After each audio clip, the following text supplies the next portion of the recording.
I had no reason to stop in Dry Creek that morning. No list in my pocket, no errands to run, no flour to buy or fence wire to fetch.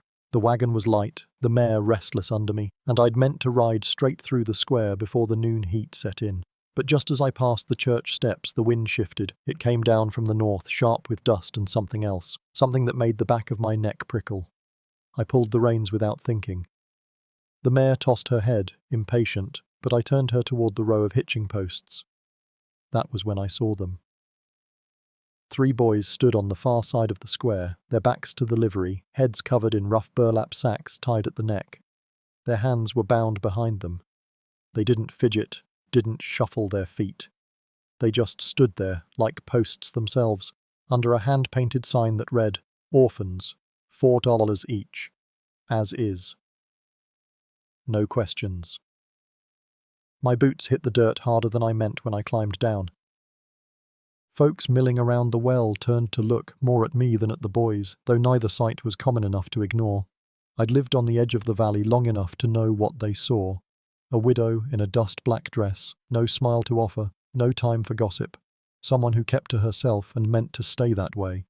The auctioneer was a thick man with thin suspenders, his face red from the sun or the bottle. He saw me coming and straightened.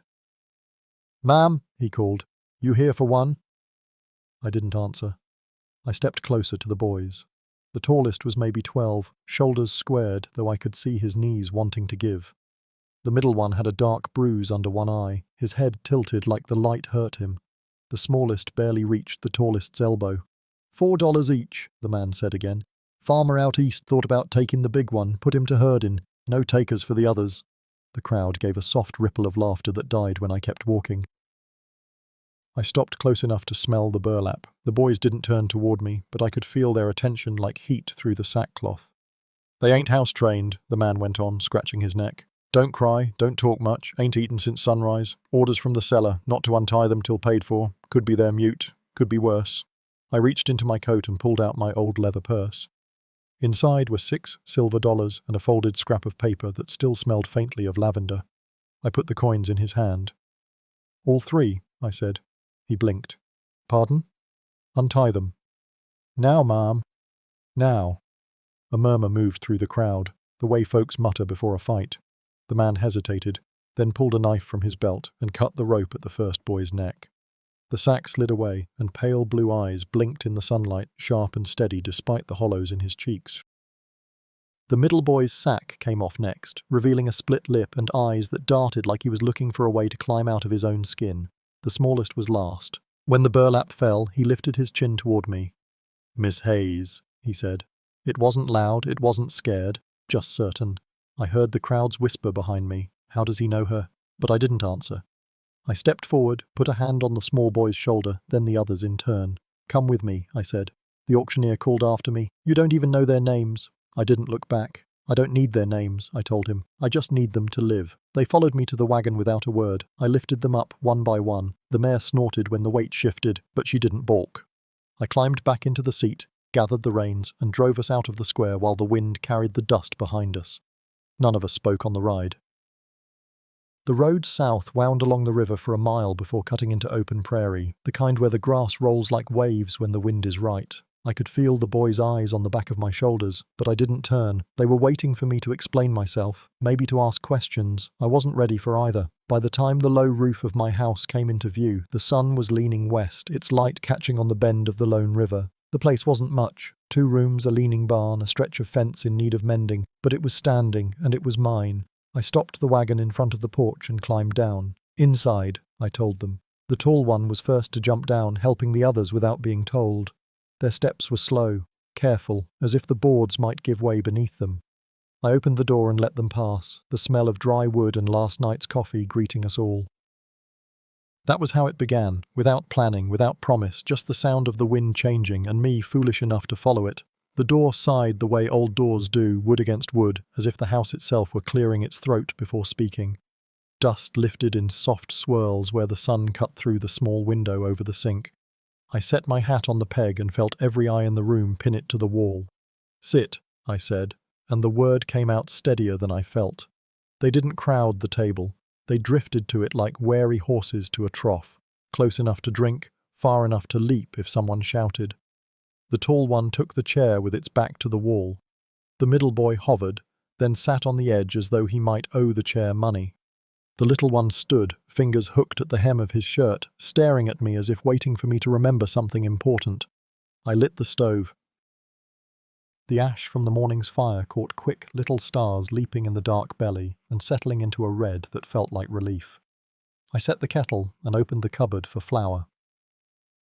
The room made itself known to me in its ordinary ways, the nick in the table where a plate had fallen, the soft groan of the rafters when the wind hit the north wall, the smell of coffee that lives forever in old wood. My hands remembered where things were, my mind was catching up. "What's your name?" I asked the little one first. He blinked. "Toby." I nodded. "Yours?" I asked the middle boy. He looked at his knees. "Jonah." The tall one lifted his chin a fraction, like names were a form of surrender. "Caleb." "Eleanor Hayes," I said. "Sometimes folks call me Miss Hayes. You can call me whichever feels true in your mouth." Toby tested it out, not out loud, just shaping the syllables with his lips. Then he said, matter of fact as a grocery list, "I knew you were coming." "Did you?" "In my sleep," he said, and the way he said it, he could have been talking about rain. "A lady said your name and that I should wait." Something old and private shifted in my ribs. I reached for the salt to keep my hands from reaching for him. "You hungry?" They were, though they didn't say so. Hunger has a sound. It's the scrape of chair legs when plates land, the hitch in breath when a pan hisses. I mixed flour with water and a pinch of salt, made batter thin enough to pour. The first cake spread on the skillet, bubbled, flipped to a brown the colour of fresh-cut bread crust. I didn't speak comfort. I didn't promise anything. I put food in front of them and watched the way each boy met it. Caleb ate like he was negotiating with his throat, measured, careful, refusing to show need, every bite the same size. Jonah moved fast at first, then slower, then stopped to wipe the rim of his plate with his thumb, and only then went back to the last 2 bites. Toby took little breaths between mouthfuls like he was afraid the pancake might vanish if he looked away. When I set cups on the table, he whispered, "Thank you," into his, as if hoping the tin would carry the words somewhere holy. I poured water from the kettle into a basin, rolled my sleeves, and set 3 folded shirts and 3 pairs of breeches on the bench by the stove. "There's a pump near the barn," I said. "Tin tub beside it, soap in the red box, towels on the peg. You'll wash, face, neck, hands, underarms, then clothes. You're not coming back in here until you're clean enough to smell like nothing." Caleb's eyes narrowed. "Why are you doing this?" "Because I want to." "People don't do things just to be kind," he said. "That's because people forget how much kindness costs," I said, and left it where it lay. He studied me, and I let him look for the trap under the carpet, the wire on the fence. He stood up first. He took the top shirt, white once, now the colour of bone, and the pants that looked likely to fit him, then nodded to the door. Jonah waited long enough to decide whether I'd change the rules midstream, and when I didn't, he followed.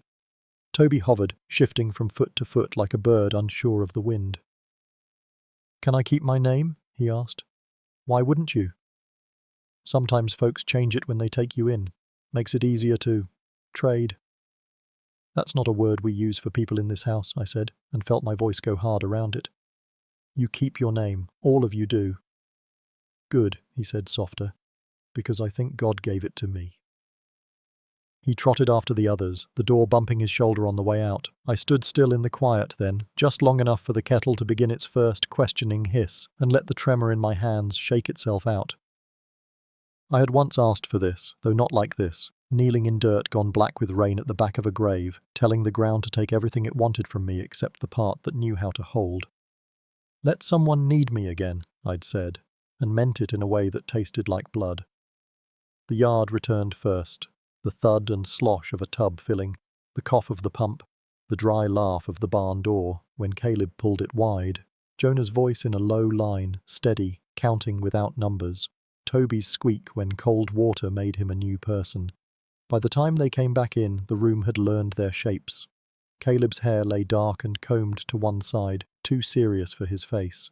The shirt swallowed his shoulders, so he folded the sleeves twice to find his hands. Jonah's split lip had washed to a calmer red, the bruise under his eye had spread, a storm cloud thinning at the edges. Toby's ears were pink from scrubbing, and he wore the 2 long pants like a boy proud of a prize he didn't understand. Boots on the mat, I said. No mud past the door. Jonah obeyed without looking. Toby copied him. Caleb pretended it was his idea all along. I set a bowl of beans thick with bacon scraps in the middle of the table and a small crock of apple butter beside it.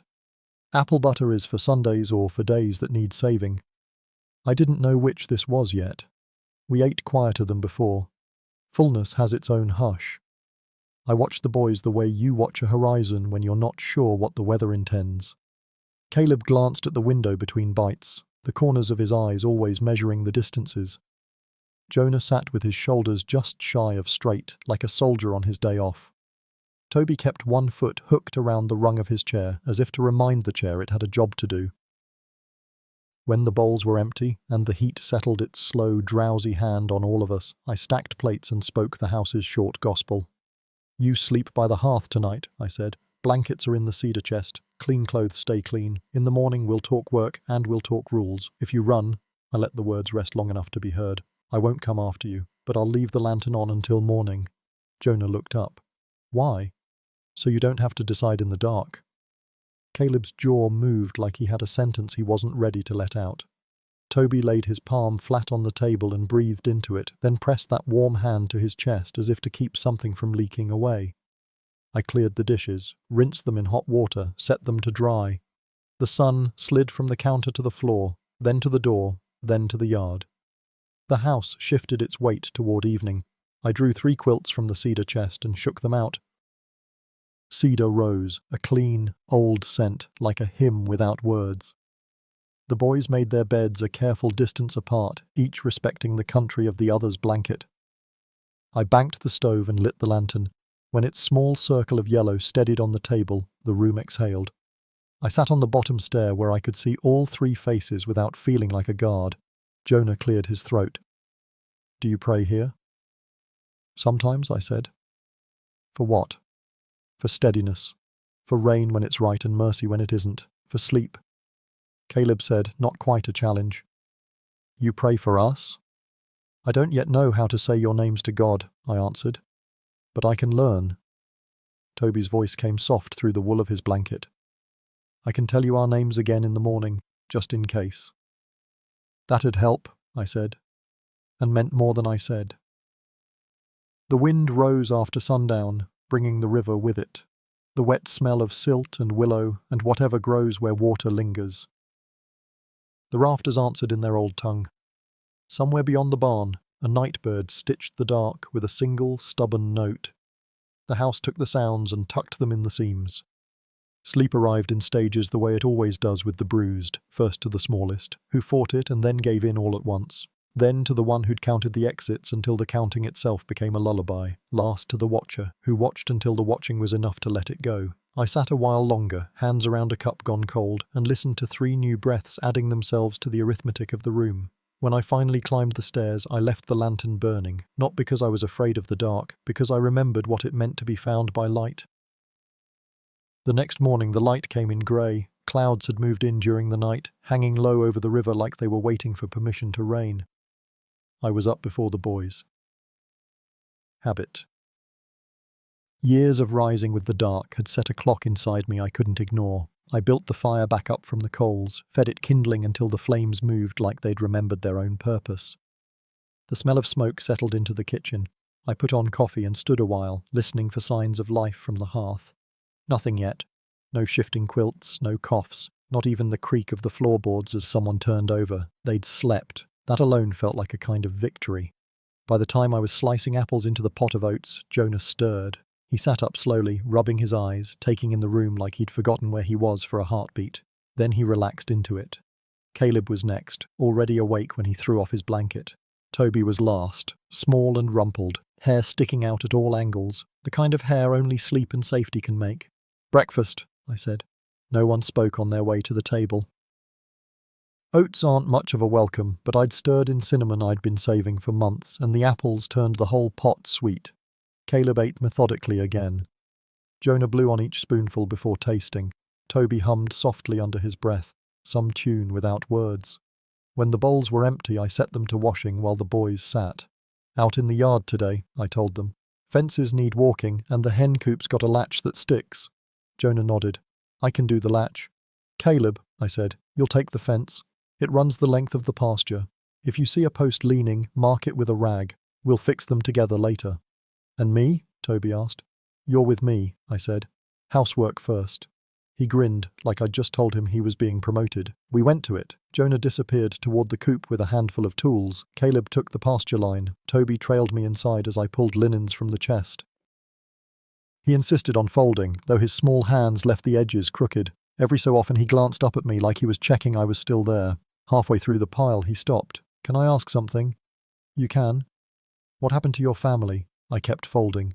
They're gone. Where? Far enough I can't follow. He thought about that for a long moment, then went back to folding without pressing. That was something I appreciated, when someone could leave a question unanswered without making it heavier. By midday the chores had drawn us all back to the yard. Caleb was waiting by the fence line, a rag tied to one post. Jonah had the latch working smoothly. We broke for bread and cheese, sitting on the porch steps with the sun just starting to warm the boards. That's when it happened. The sound reached us first. Sharp, fast, like someone choking on air. I turned toward it and saw Caleb standing too still, eyes fixed on the middle distance. Then he moved, but not toward us. His knees buckled, his breath came ragged, and a sound, low at first, then rising, tore out of him. I was beside him in 3 strides. Caleb. His eyes were open but not seeing. His hands clawed at the air, fingers curling as if wrapping around something that wasn't there. Not again, he gasped. No more. Please. I put a hand on his shoulder. It's me. Eleanor. You're here. You're safe. He jerked away from the touch, but his eyes started to focus. Sweat shone on his forehead. The sound in his throat broke apart into rough breaths. Jonah came running, Toby close behind. Toby's hands were balled into fists. What's wrong with him? He's remembering, I said. The kind of remembering that comes when you don't ask for it. Caleb straightened, wiped at his face as if nothing had happened. Sorry. Don't apologize. I scared them. He nodded toward the others. They've been scared before, I said. It's not new to them. He looked at me for a long beat, then away. It was the man before, the last place. Rope, boots, smelled like smoke. I didn't ask more. You can't drag a story out of someone who's still in it. We went back to the porch. I poured water into tin cups, set them down in front of each boy. Drink, I said. Jonah sipped first. Toby only took his after Caleb reached for his. The rhythm of their movements told me they were already learning each other's pace. After a while I said, when memories come like that, you don't have to fight them alone. You can tell me, or tell no one, but you don't have to fight them alone. Caleb's eyes met mine over the rim of his cup. We'll see. It wasn't a promise, but it wasn't a wall either. Sometimes that's enough. The rest of the day passed in smaller tasks. Toby swept the kitchen twice. Jonah mended a tear in the barn door with nails he'd scavenged. Caleb finished the fence walk without another pause. By sunset, the air had cooled and the smell of the river came strong through the windows. I made soup from beans and the last of the smoked ham. We ate in the quiet that had started to feel less like absence and more like choice. Before bed, I set 3 quilts by the hearth again. The lantern stayed lit, and for the first time, I thought maybe the light wasn't just for them. 2 days later, Pastor Reed rode up the lane just before noon. I saw him from the kitchen window, tall in the saddle, black coat catching the wind, reins held loose like the mare was his oldest friend. He dismounted slow, dust clinging to the hem of his trousers, and stood for a moment looking at the house as if weighing whether to knock. I stepped onto the porch before he could decide. Pastor? Miss Hayes. His voice had the kind of warmth that could turn hard if you weren't careful. Mind if I step in? I didn't answer right away. Inside, the boys were at the table, Jonah carving a scrap of wood into something that might one day be a bird, Caleb oiling the hinges of the pantry door, Toby tracing patterns in the dust with his fingertip. They'd hear every word. What's on your mind? I asked. He cleared his throat. Word in town is you purchased 3 boys at the square. Purchased, I repeated. That's the word being used. I paid coin to a man holding children in burlap sacks, I said. If there's another word, I'll use it. Reed looked down at his boots. I'm not here to judge, just to tell you what I know. Those boys, Caleb especially, have been in and out of more homes than most folks change their Sunday shirts. Trouble follows them. Or maybe people make trouble for them, I said. Maybe. Still, I've seen records. Caleb broke a man's nose with a horseshoe last year. He won't be breaking mine. Reed studied my face, then nodded once. You want my help getting their names recorded with the county? It'd make it harder for anyone to claim them later. Not yet. I need to know they'll stay. You might not have that choice, he said quietly. Not with their history. Then I'll make new history. A corner of his mouth lifted, just a little. You always were stubborn. I learned from the best. He tipped his hat, stepped back toward his horse. Just be sure you know what you're doing. Taking in one is work enough. 3.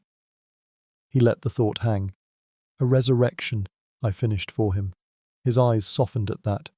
If you need me, you know where I am. I watched him ride away until the dust swallowed him. Inside, Toby looked up from his place at the table. Who was that? Someone who worries too much, I said. He's scared, Toby murmured, of what might happen to us. So am I admitted. That night, after the boys were asleep, I brought out the Bible from the trunk upstairs.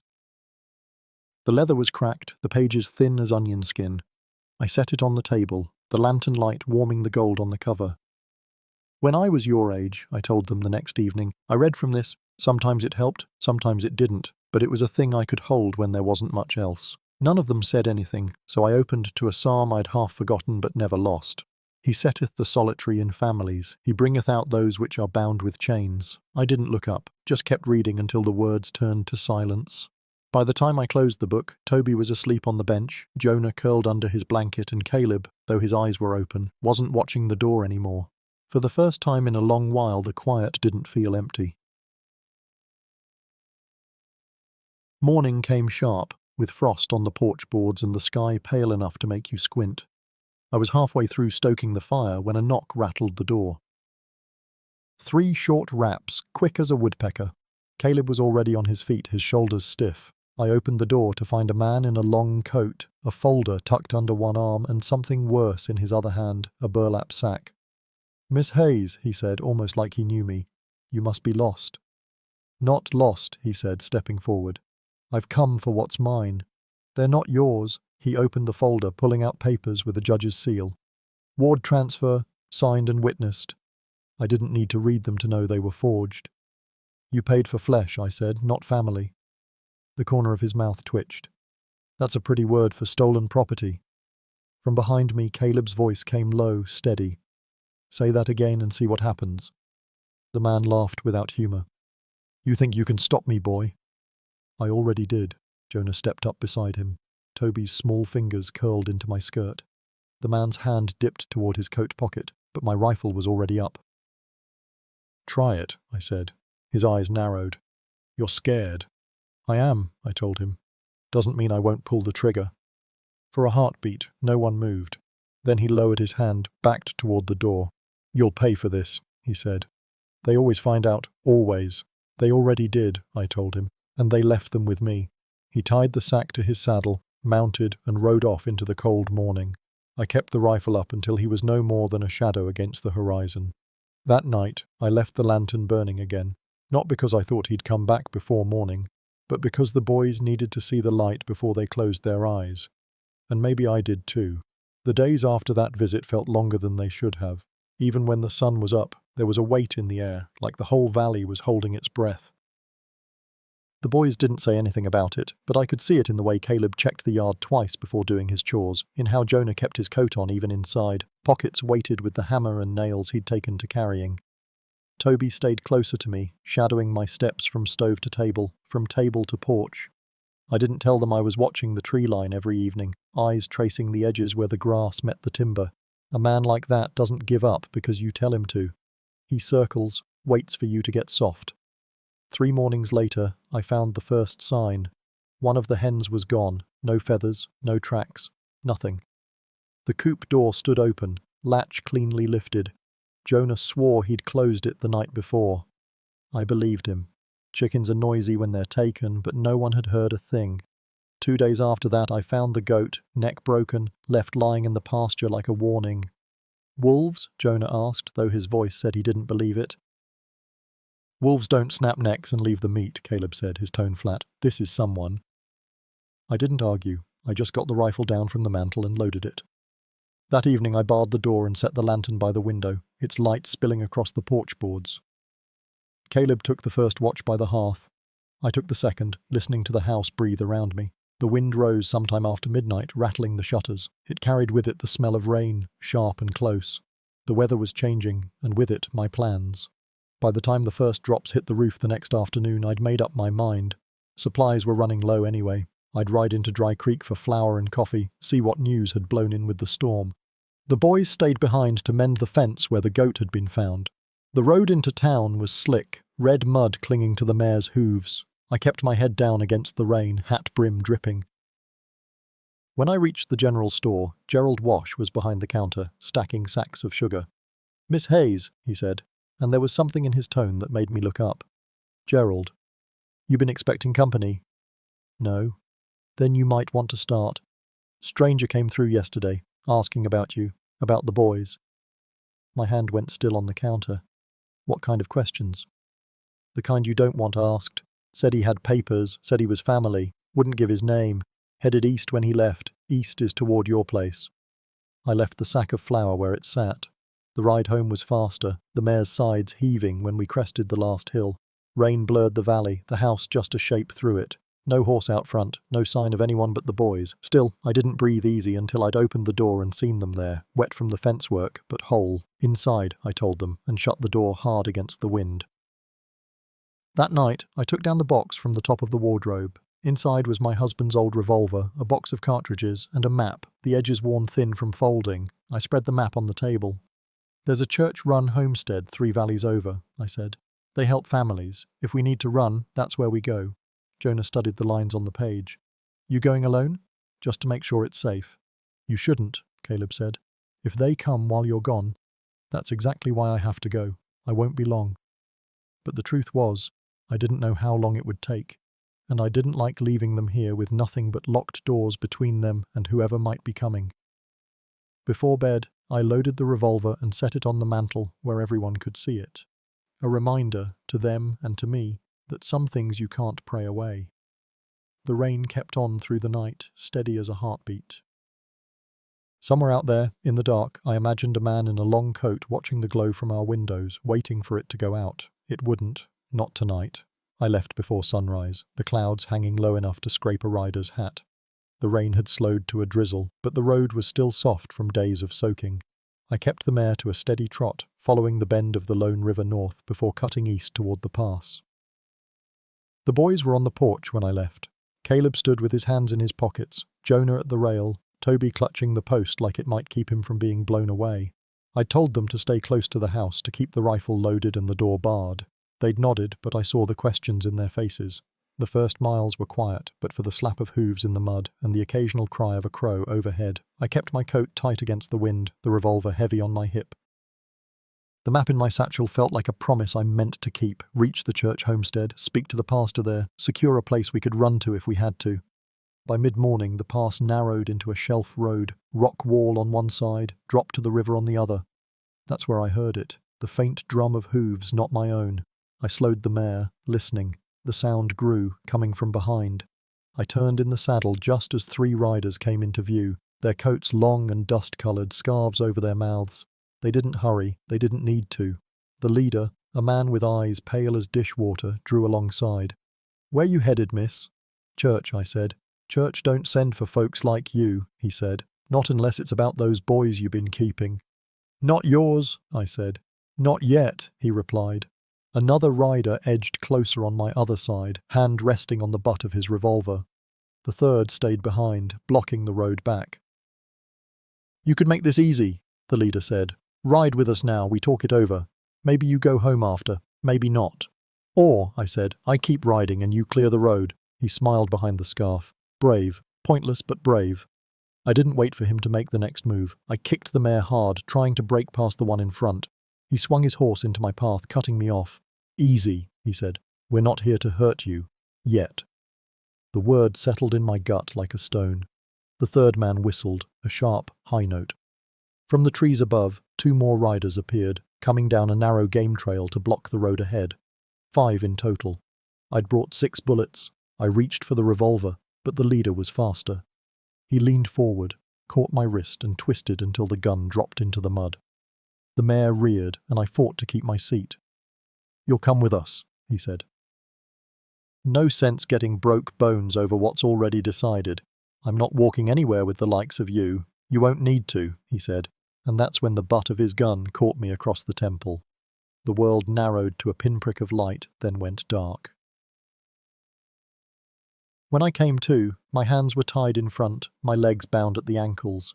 The air was close and smelled of damp earth and wood smoke. A fire popped somewhere to my left.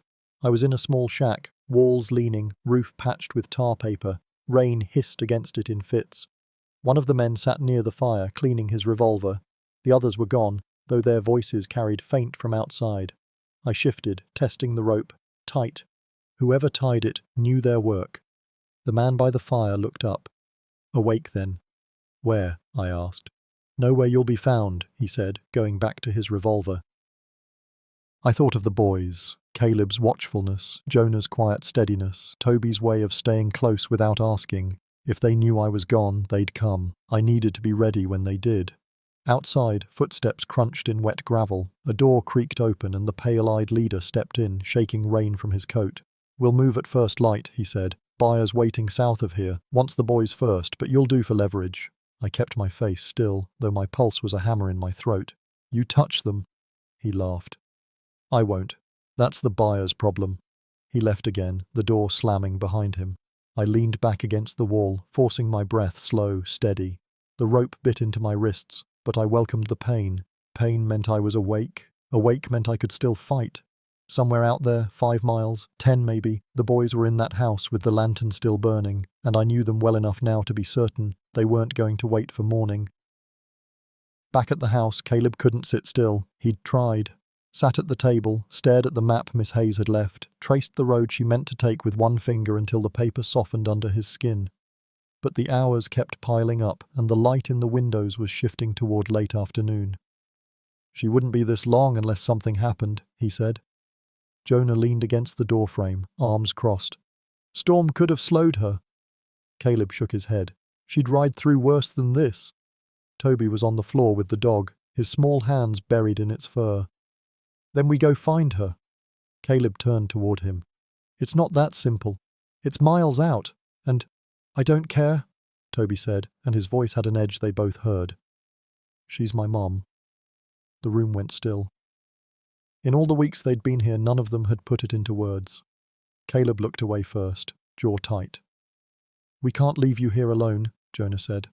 "I'm coming," Toby replied. And that was that.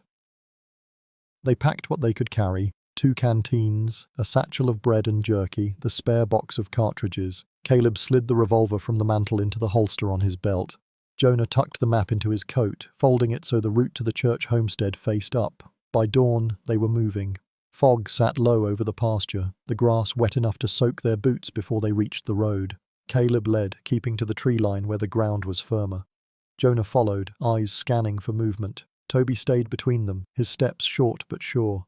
2 miles out, they found the first sign.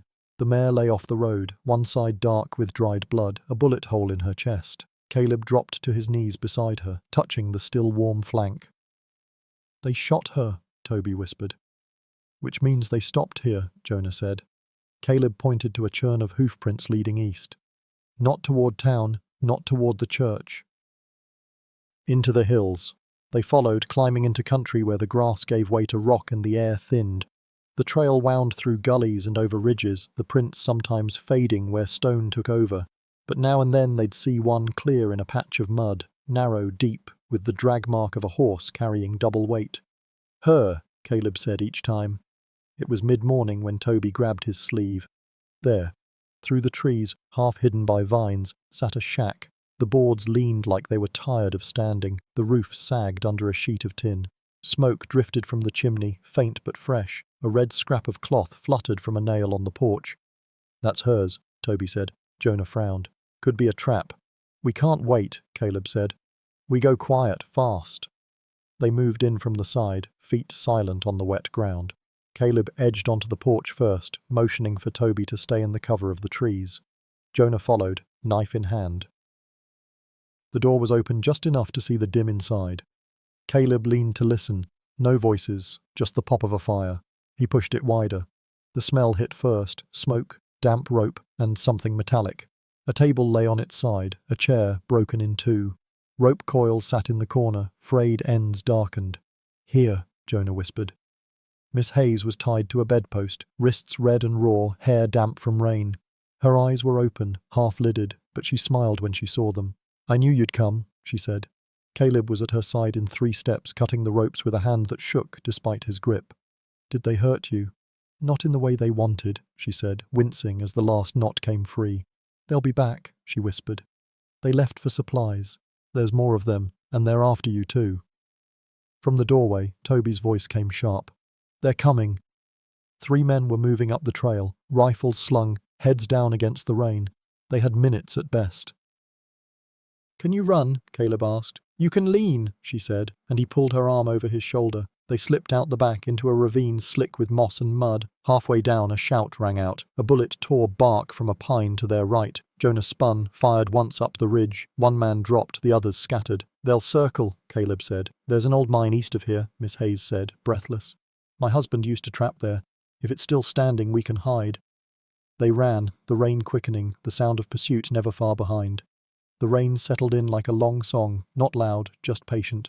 Each morning the clouds came quiet over the ridge and laid themselves across the valley, and the lone ran brown and fast along our fence line.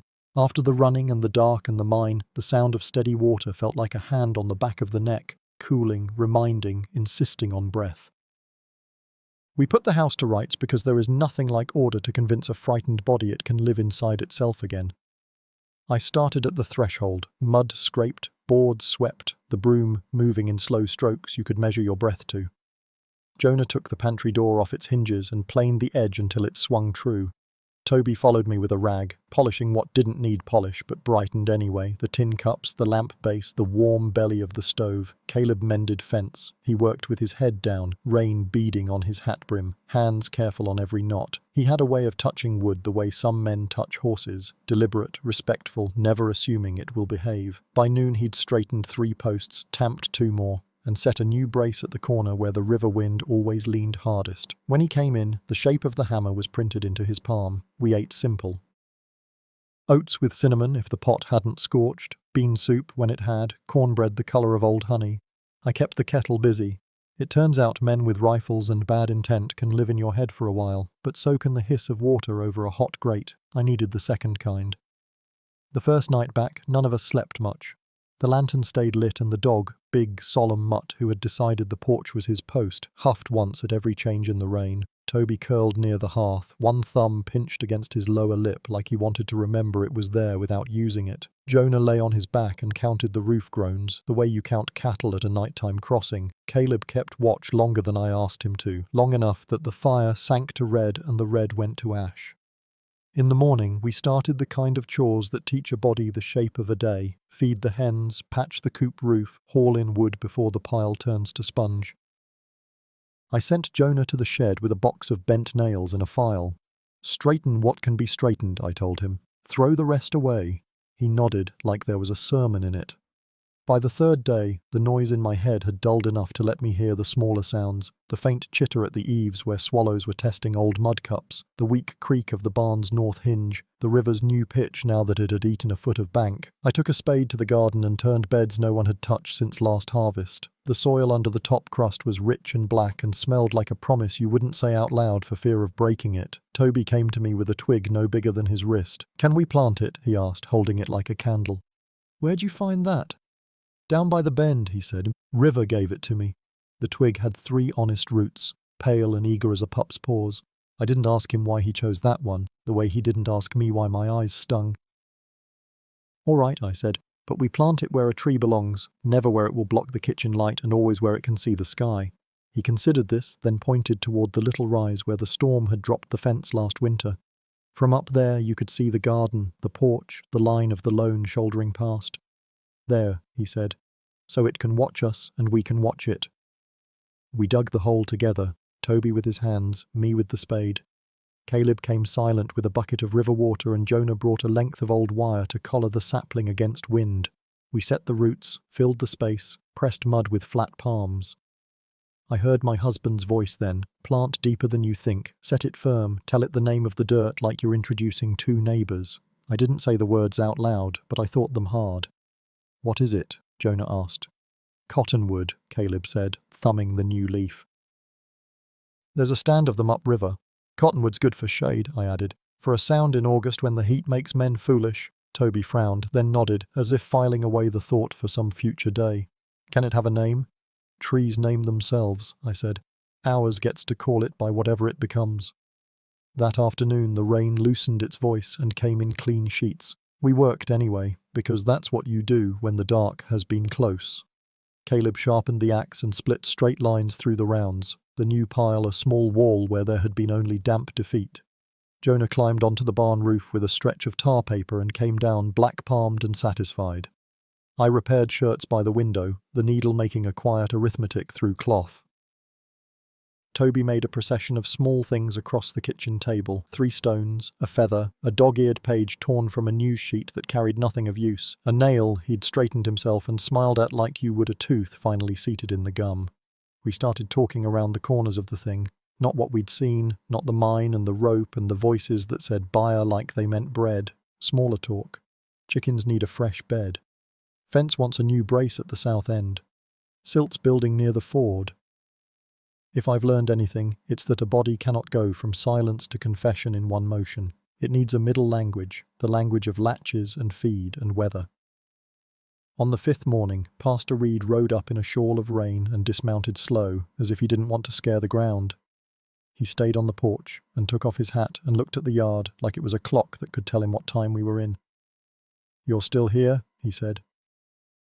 "Seemed the better choice," I answered. He looked past me at the quilt near the hearth, the boots drying by the door, the small wire ring around the new planted tree. He smiled with his eyes more than his mouth.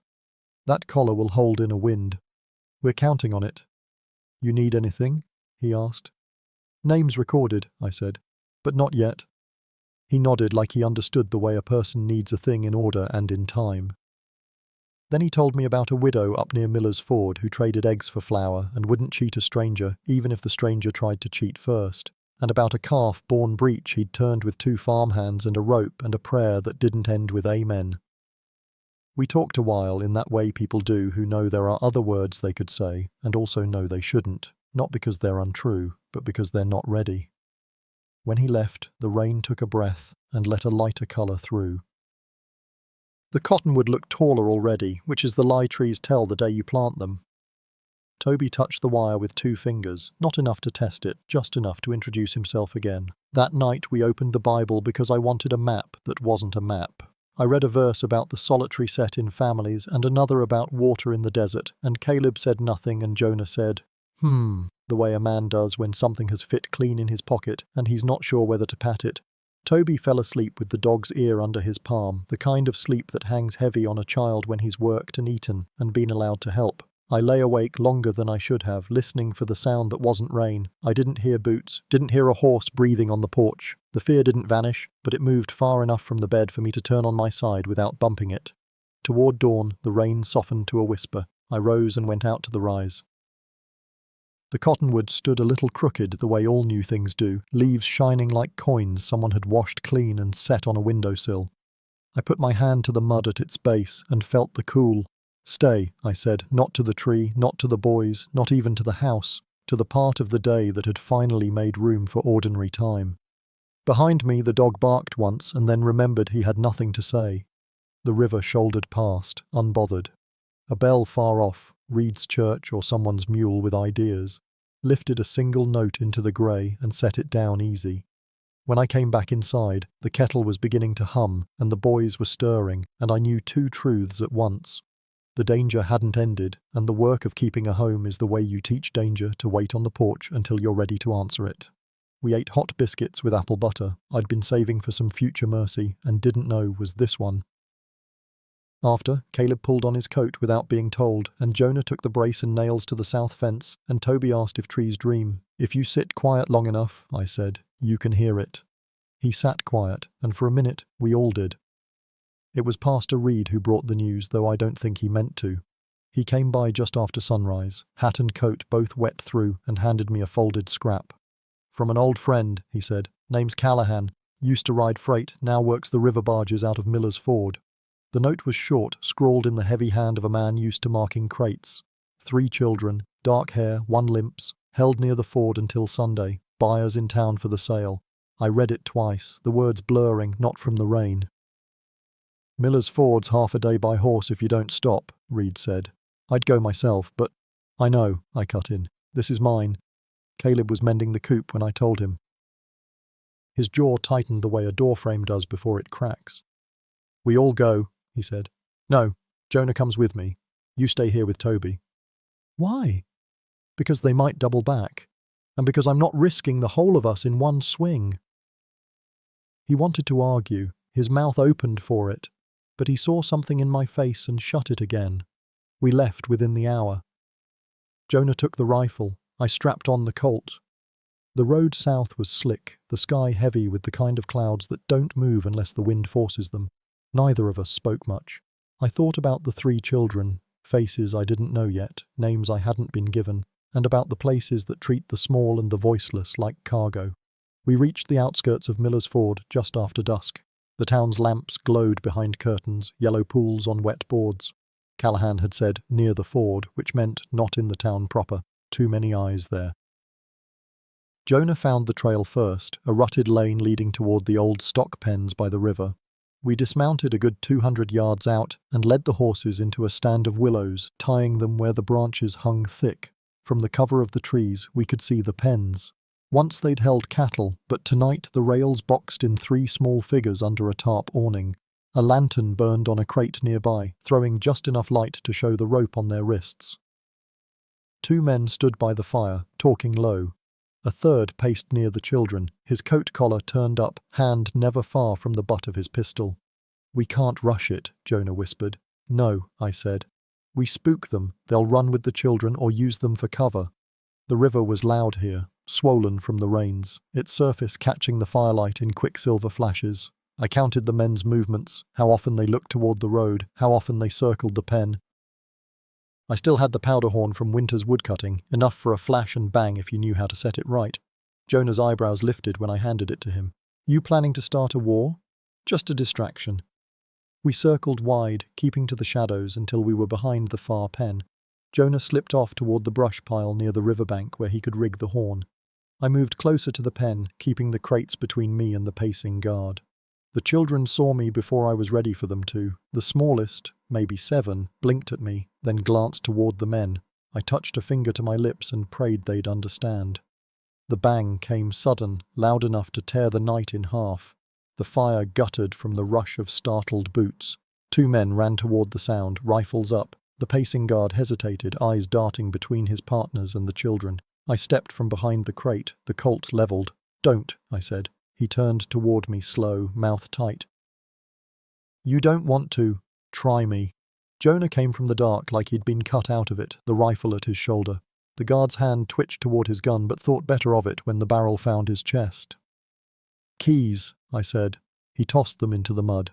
I caught them before they sank, fingers slick on the iron. The rope on the children was rough and wet. It took longer than I liked to get it off. "What's your name?" I asked the oldest, a girl with hair to her shoulders and a gaze that felt older still. "Polly," she said. "This is Jonas. That's Ben." "You can walk?" All 3 nodded. Polly added, "We can run." We moved fast, sticking to the shadows along the river until we reached the willows. Jonah kept glancing back, waiting for the shout that never came. I suspected the guard had no stomach for chasing armed strangers into the dark, not with the river that loud and the ground this slick. The horses stamped when they smelled us, but settled once they heard my voice. I boosted each child up in turn, Polly behind me, Jonas and Ben with Jonah. We didn't ride hard until we'd put a good mile between us and the pens. Then we let the horses stretch, the wind taking the last of the fire smell from our coats. By the time the first lights of home showed through the trees, my legs ached and my hands were stiff on the reins. Caleb was on the porch, Toby beside him, the lantern casting them both in gold. When he saw the children, his shoulders eased for the first time since morning. Inside, the room filled quick, boots clattering, voices low, the scrape of chairs. I set the kettle on while Jonah got the stove going. Polly stood near the hearth, her eyes darting between faces. Jonas leaned against the wall like he was waiting to be told where to go. Ben sat right down on the floor, cross-legged, and stared at the dog until the dog stared back. No one asked the children to tell their story. Not yet. The night had been long enough without peeling its skin. When the tea was poured and the biscuits passed, I looked around the table at Caleb, Jonah, Toby, Polly, Jonas, Ben, and felt something settle in the air, heavy but certain. We had taken them from a pen and brought them to a table. Sometimes that was the first step. The morning after Miller's Ford broke clear for the first time in weeks. No fog on the lawn, no rain pressing down the shingles, just a pale early light spilling across the yard.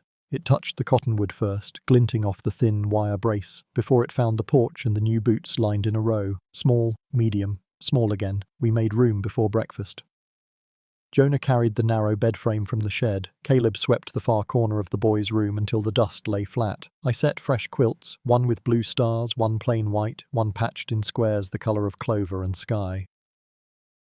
The children watched us, their eyes moving like birds between wire and sky, gauging whether this perch would hold.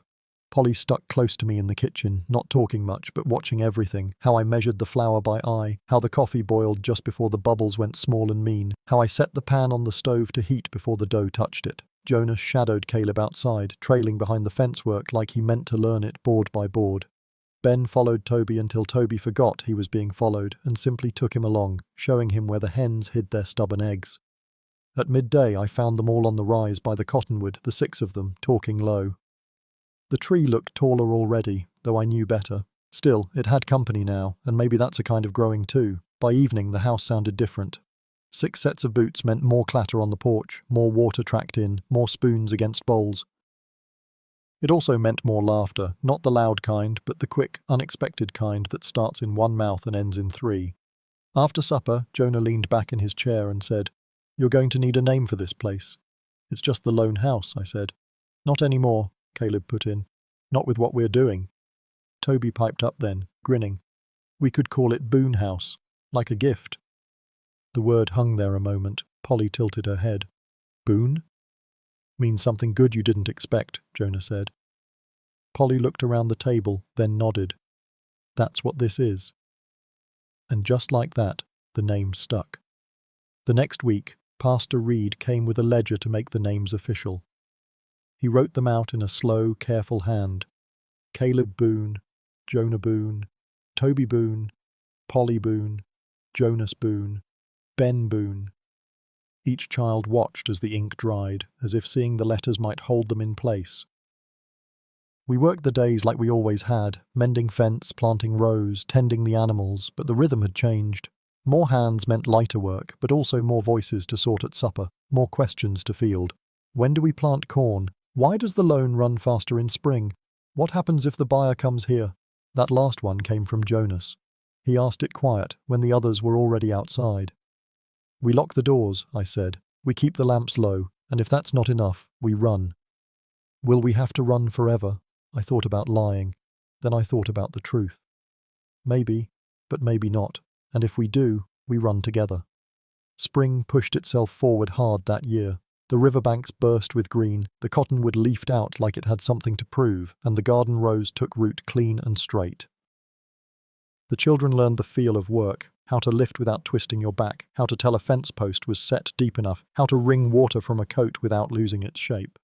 One evening in late April, I stood at the porch rail and watched the sun drop behind the ridge. The house behind me glowed warm, lamplight spilling through the windows, voices tangled in the air.